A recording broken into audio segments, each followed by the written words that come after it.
Yung pong diyaan sa Camotes Island, kumusta ho naman? Kasi ito hong SIPCOR, pinapangalandakan, meron silang sister company.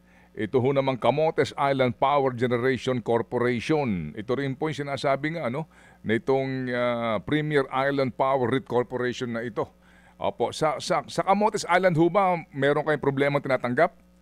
Reklamo? Meron din po pangilan-gilan na problema at mayroon nga din pong pag-uusap na nangyayari with the other government agencies sa Energy Family tungkol sa sitwasyon dyan sa Camotes. Kaya pag-aaralan din ng ERC kung nararapat nang magsimula ng isang investigasyon tungkol sa power supplier dyan, kung nakatutugon nga sa kanyang mga responsibilidad bilang isang generation company at responsibilidad bilang supplier sa local electric cooperative dyan sa Camotes Island. In other words, Chairman, problematic din tong Camotes na kung saan po naman sinusuplayan din po ng kumpanya na siya nagmamay-ari dito sa SIPCOR.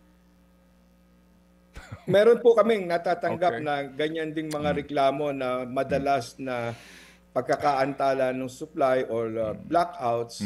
Kaya maaari nga din pong aksyonan na yan Opo. at imbestigahan.